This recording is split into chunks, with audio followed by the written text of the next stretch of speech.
అందరికీ నమస్కారం. రాధారమణం తెలుగు ఆడియో నవల్కి స్వాగతం. ముందుగా నా ఛానల్ని సబ్స్క్రైబ్ చేసుకోండి. అలానే హైప్ చేయడం మాత్రం మర్చిపోకండి. అలానే ఆ చేత్తో ఒక లైక్ కూడా వేసేయండి. ఇక ఈ నవల అయితే ఎవరిని ఉద్దేశించి రాసినది కాదు, పూర్తిగా నా ఊహ నుండి వచ్చినది. ఇక కథలోకి వెళ్ళిపోదాం. రాక్షసుడి వలలో అందాల జాబిలమ్మ 66వ ఎపిసోడ్. ఇక కథలోకి వెళ్ళిపోదాం. శ్యామ దేవకి గారి గురించి ఆలోచిస్తూ ఉండగా అప్పుడు తన స్పృహలోకి సడన్గా కేశవ గుర్తుకొచ్చేసరికి వెంటనే తను చూస్తూ ఉన్న ఫోటోని వదిలేసి దిక్కును లేచి నిలబడుతుంది. ఆ ఫోటోని కిందకి పడిపోతుంది. కేశవ గుర్తుకొస్తూ ఉంటే భయంతో తన నోటి మీద చేతులు వేసుకుని అంటే ఆ కేశవ నాకు భావన అని ఒక పక్క ఆనందంగానే ఉంటుంది, ఒక పక్క భయంగానూ ఉంటుంది. ఆనందంతో కళ్ళల్లో నుండి నీళ్లు వచ్చేస్తూ ఉంటాయి. అంటే మా అమ్మ ప్రతి క్షణం గుర్తు చేసుకునేది ఈ కేశవ గారేనా, తన మేనలుడు రుద్రకేశవనా అని తన మనసులో ఆ పేరుని పదే పదే తలుచుకుంటూ చాలా ఆనందపడిపోతూ ఉంటుంది శ్యామ. తన తల్లి తన మేనలుడి కోసం ప్రతిరోజు ఎంత తప్పించిపోయేదో నా రుద్ర అని తలవని రోజు లేదు. నా మేనలుడు రుద్ర ఇప్పుడు ఏం చేస్తున్నాడు? అచ్చం మా తాతగారి పోలిక. ఆ దర్పం, టీవీ అలా నడిచి వస్తుంటే రాజసం ఉట్టుపడేది. నువ్వు మా నానమ్మ పోలిక. నీ అందమైన రూపం ఆవిడిదే. నిన్ను నా పుట్టింటి వాళ్ళు ఎవరు చూసినా ఇట్టే కనిపెట్టేస్తారు. ఎందుకంటే నువ్వు నా నాయనమ్మ నోటిలో నుండి ఊడిపడినట్టుగా ఉంటావు. అంటే మళ్ళీ మీరిద్దరు ఈ జన్మలో పుట్టారు అని నేను నమ్ముతున్నాను శ్యామ. నిన్ను చూస్తూ ఉంటే ఆవిడ రూపమే నా కళ్ళ ముందు కనిపిస్తూ ఉంటుంది. ఆవిడతో ఉన్న అనుబంధమే ప్రతిరోజు గుర్తుకొస్తూ ఉంటుంది అని. ఆవిడ నీ వయసులో ఇలానే ఉండేదేమో, ఆవిడ మళ్ళీ నా కడుపున పుట్టినందేమో అని నాకు చాలా సంతోషంగా అనిపిస్తూ ఉంటుంది శ్యామ. అందుకే ఆవిడ పేరు కూడా చాలా ఇష్టంగా పెట్టాను నీకు. నీ పేరు శ్యామ కాదు, శ్యామ సుందరి అని చెబుతుంది పూర్ణిమ. అదేంటమ్మా అంత పాత పేరు పెట్టావు? నా స్నేహితులు నన్ను ఏడిపిస్తారు తెలుసా అని అలకగా అంటుంది శ్యామ. నువ్వు అలా అనకు శ్యామ. ఆ పేరు నా పుట్టింటి వాళ్ళకి చాలా ప్రత్యేకమైనది. అది ఒక జ్ఞాపకం. నీ పేరు చెప్పగానే చెబుతాయి నీ రూపురేఖలతో నీ పేరు అని. నువ్వు ఈ పూర్ణిమ కూతురివి అని నవ్వుతూ నిన్ను అక్కడ అందరూ గుర్తించగలరు. అంత శక్తి ఉంది ఈ పేరుకి అని ఆనందంగా తన పుట్టింటి వాళ్ళ కోసం చెబుతూ ఉంటే శ్యామ మౌనంగా వింటూ ఉంటుంది. వాళ్ళమ్మ చెప్పిన మాటలు అన్నీ తలుచుకుంటూ అవును, అమ్మ చెప్పినవన్నీ జరుగుతున్నాయి అనుకుంటూ, కానీ ఆ కేశవకి నేను అంటూ తలుచుకుంటూ ఉండగానే కేశవ తన పట్ల ఉండేది గుర్తు తెచ్చుకుంటూ ఉంటే సడన్గా భయం ఆవహించేస్తూ ఉంటుంది శ్యామకి. ఎందుకంటే కేశవ కళ్ళల్లో ఎప్పుడు చూసినా ఏదో తెలియని భావన కనిపిస్తూ ఉంటుంది శ్యామకి. అది మా అమ్మ పట్ల ద్వేషమా, కోపమా అనుకుంటూ కేశవని తలుచుకుంటూ నిలువెల్లా వణికిపోతూ తన కంట వెళ్ళ నీళ్లు వచ్చేస్తూ ఉంటాయి. వణుకుతున్న శరీరంతో అక్కడ మూలన కూర్చుండిపోయి అంటే కేశవ గారికి నేనెవరో తెలుసా? అందుకే నన్ను తన దగ్గరగా ఉంచుకుని ఎంత ఇబ్బంది పెడుతున్నారా? అవును, సందేహమే లేదు. మా అమ్మ చేసిన పనికి తన మీద ఉన్న కోపమంతా నా మీద తీర్చుకుంటున్నట్టున్నాడు. అందుకే నన్ను ఎంత ఇబ్బంది పెడుతున్నారు అని ఆలోచిస్తూ శ్యామ వచ్చిన దగ్గర నుండి కేశవ తనతో ఉన్న విధానాన్ని తలుచుకుంటూ అవును, నా రూపాన్ని చూసి నేనెవరో మొదటి రోజే గుర్తుపట్టేసి ఉంటారు.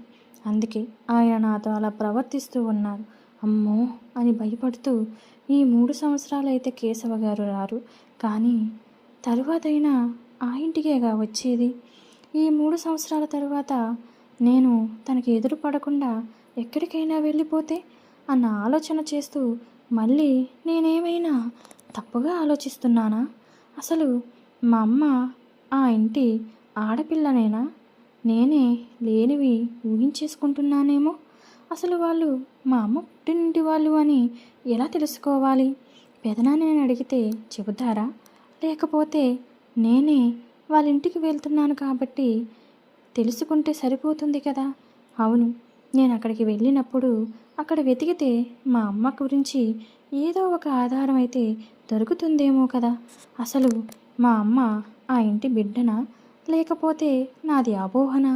తెలుసుకున్న తర్వాత అప్పుడు ఆలోచిస్తాను, నేను ఇక్కడ ఉండాలా లేకపోతే దూరంగా వెళ్ళిపోవాలా అనేది అని తన మనసుకి సర్ది చెప్పుకుంటూ ఉంటుంది శ్యామ. అలానే కిందకి చూసేసరికి వాళ్ళ అమ్మా నాన్న ఫోటో పగిలిపోయి ఉంటుంది. అయ్యో అనుకుంటూ వెంటనే ఆ ఫోటోని చేతిలోకి తీసుకుని ఏంటిలా జరిగింది అని బాధగా ఆ ఫోటోని చూస్తూ ఆ పగిలిన ముక్కలను తీసేసి తన తల్లిదండ్రుల ఫోటోని చూస్తూ తన అందమైన జీవితాన్ని తలుచుకుంటూ ఎందుకు దేవుడు ఇలా లాగేసుకున్నాడు, అమ్మా నాన్నతో ఎంతో సంతోషంగా ఉండేదాన్ని, ఈరోజు ఇలా ఒంటరిగా మిగిలిపోయాను, ఆ దేవుడు నాకు ఎందుకింత అన్యాయం చేశాడు అని ఆ ఫోటోని చూస్తూ ఏడుస్తూ అలానే మోకాల మీద కూర్చుని తన తలని మోకాల మీద పెట్టుకుని అలానే బాధగా ఉంటుంది శ్యామ. ఈలోగా నారాయణ గారు భోజనం ప్లేట్ పెట్టుకుని శ్యామ గదిలోకి వస్తారు. శ్యామ భోజనం తినకుండా పైనే ఉందని, తినడానికి కూడా కిందకి రాలేదని, ఇంకా బాధపడుతూ ఉందేమో అని ఆందోళనగా ఆయన భోజనం ప్లేట్తో అన్నీ సర్దుకుని శ్యామ గదిలోకి వస్తారు. గదిలోకి వచ్చి చూడంగానే శ్యామ కాళ్ళు ముడుచుకొని నేల మీద అలానే పడుకుని ఉంటుంది శ్యామ. నారాయణ గారు శ్యామని చూస్తూ ఆ గది మొత్తం చూస్తూ చాలా బాధగా అనిపిస్తూ ఉంటుంది. ఆ గదిలో శ్యామ పడుకోవడానికి కూడా లేనట్టు ఇరుకుగా ఉంటుంది. అక్కడంతా సామానం మూటలు మూటలుగా పేర్చి ఉంటాయి. వాటిని చూస్తూ ఏంటి, శ్యామ ఇలాంటి గదిలో పడుకుంటుందా అని కిందకి చూస్తే కనీసం దుప్పటి కూడా లేకుండా కటిక నేల మీద తన చున్నీ పరుచుకుని పడుకోవడం చూస్తూ ఆయన మనసు విలవిలలాడిపోతూ ఉంటుంది. అక్కడ అరమరాలో తనవి ఒక 4 జతల బట్టలు మాత్రమే ఉండి పక్కన వినాయకుణ్ణి పూజించినట్టు ఆనవాలు కనిపిస్తూ ఉంటే ఆ గదిని మొత్తం పరీక్షించి చూస్తూ ఉంటారు నారాయణ. అప్పుడు శ్యామ చూస్తూ తన తల్లిదండ్రుల దగ్గర ఉన్నప్పుడు ఎంత భోగభాగ్యాలు అనుభవించేదో ఆయన తను వెళ్ళిన రోజు శ్యామ ఇంటిని చూస్తూ ఈరోజు ఇంత హీనమైన పరిస్థితిలో ఉందా, దీనంతటికీ కారణం నేనేనా, శ్యామని ఇక్కడికి తీసుకుని వచ్చి తప్పు చేశానా, నేను కూడా ఇప్పటి వరకు ఎందుకు శ్యామని పట్టించుకోలేదు అని ఆయన మనసులోనే కుమిలిపోతూ తన కళ్ళల్లో నీళ్లు తిరుగుతూ ఉంటాయి.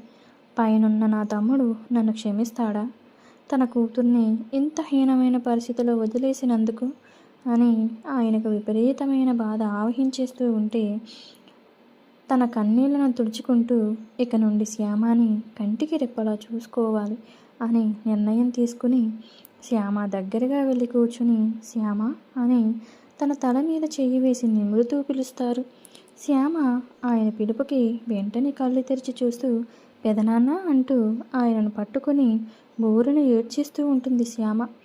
దేవకి అలా తన మీదకి వచ్చేసరికి తనకి గాయం అయ్యేసరికి బాగా భయపడిందేమో అని ఆయన కంగారు పడుతూ శ్యామని ఓదారుస్తూ తల్లి భయం ఏమీ లేదురా, ఆవిడ చాలా మంచి ఆమె, కాకపోతే కేశవ జైలుకు వెళ్ళేసరికి కేశవ మీద బాగా బెంగ పెట్టుకుని అలా అయిపోయింది, దానికి కారణం నువ్వేనని చెప్పేసరికి ఆవిడ కోపం తట్టుకోలేకపోయింది అని చెప్తూ ఉంటారు నారాయణ.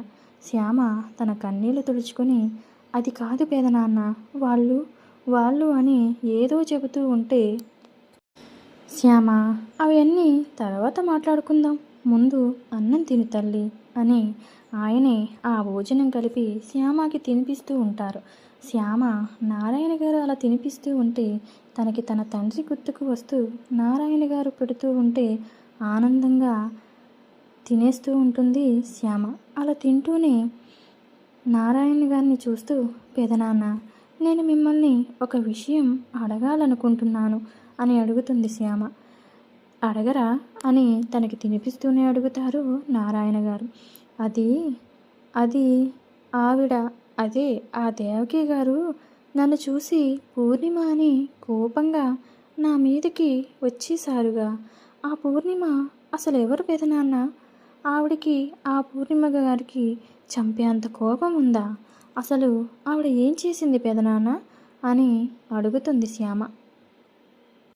శ్యామ అడుగుతున్న దానికి నారాయణ గారు శ్యామని చూస్తూ, పూర్ణిమ ప్రతాప్ గారికి మొదటి చెల్లెలంటమ్మా. దేవకి గారు చిన్న చెల్లెలు. అంటే కేశవబాబుకి ఇద్దరు మేనత్తలు.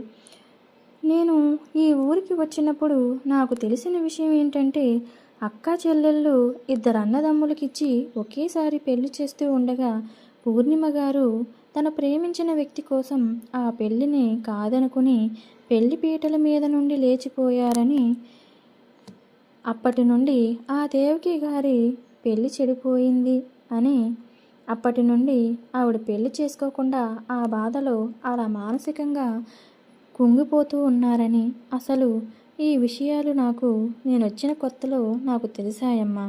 అంతకు మించి ఆ పెళ్లిలో ఏం జరిగిందో ఏంటి అనేది నాకు తెలియదు.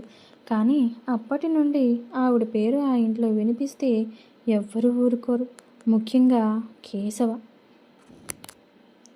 ఆ కేశవ అసలు ఆ కేశవ గారికి అలా మారిపోవడానికి కారణం ఆ పూర్ణిమ గారేనంట. ఆ పేరంటేనే కేశవకి అస్సలు నచ్చదంట. అందుకే నేనెప్పుడు ఆ విషయాన్ని పట్టించుకోలేదు శ్యామ. పెద్దవాళ్ళ విషయాలు మనకెందుకులే అని చెబుతూ నేను ఆ ఇంటికి వచ్చేసరికి దేవకి గారికి బాగా మతిస్థిమితం లేకుండా ఉండేవారు. కానీ ఆవిడని కేశవే దగ్గర ఉండి పసిపాపలా చూసుకుంటూ వచ్చారు. ఆ దేవకి గారు ఆ ఇంట్లో ఉన్న మగవాళ్ళని తప్ప ఇంకెవరైనా మగవారిని చూస్తే చాలు వెంటనే భయంతో లోపలికి వెళ్ళిపోతారు. అసలు 10 రోజుల వరకు భయపడుతూ బయటకే రారు. ఆ విషయాలన్నీ కూడా నాకు ఇక్కడికి వచ్చిన తరువాతనే తెలిసాయి శ్యామ. ఇప్పుడు ఎందుకు ఇవన్నీ అడుగుతున్నావు? ఆవిడ నిన్ను పూర్ణిమ అనుకుని ఉంటుంది. ఎందుకంటే పూర్ణిమ వెళ్ళిపోయిన రోజుల్లో నువ్వు అలా కనిపించి ఉంటావు. అంటే ఇంకా ఆవిడ మానసిక పరిస్థితి అక్కడే ఉంది. అందుకే ఆవిడలా ప్రవర్తిస్తుంది అంతే. అంతకు మించి ఇంకేమీ కాదు. నువ్వేమీ భయం పెట్టుకోకు శ్యామ. ఆవిడ సాధారణంగా బయటికి రాదు. కేశవ్ ఉంటేనే తను బయటికి తీసుకుని వస్తాడు. ఆ ఇంటి వాళ్ళు నీకు ఎలాంటి సమస్య రానివ్వరు అని ధైర్యం చెబుతూ ఉంటే శ్యామ ఆయన చెప్పిన మాటలకు ఆలోచిస్తూ, పెదనాన్నకి అసలు మా అమ్మ గురించి ఏమీ తెలియదు. మా నాన్న పెళ్లి చేసుకున్నది ఎవరో కూడా పెదనాన్నకి తెలియదు. అది పెద అని ఆలోచిస్తూ నారాయణ గారిని చూస్తూ, అది పెదనాన్న మా అమ్మ వాళ్ళది ఏ ఊరో మీకు తెలుసా అని అడుగుతుంది శ్యామ. నారాయణ గారు శ్యామ వైపు చూస్తూ, మీ అమ్మ వాళ్ళది అని సందేహంగా శ్యామను చూస్తూ, ఇప్పుడు మీ అమ్మ ఊరు గురించి ఎందుకు అడుగుతున్నావురా అని అడుగుతుంటే, ఏమీ లేదు పెదనాన్న, అసలు మా అమ్మ వాళ్ళది ఏ ఊరో తెలుసుకుందామని నాకు తెలియదు. నాన్న నీకెప్పుడైనా చెప్పాడేమో తెలుసుకుందామని అడుగుతున్నానని శ్యామ చెబుతుంటే, నారాయణ గారు ఆలోచిస్తూ, మీ అమ్మ వాళ్ళది ఏ ఊరో నాకు తెలియదు, కానీ ఆవిడ ఒక పెద్ద జమీందారి గారి కూతురు అని మాత్రం నాకు తెలుసు.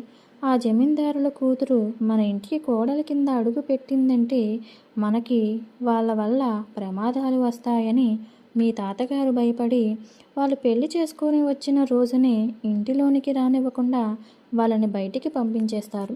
అంతవరకే నాకు తెలుసు శ్యామ.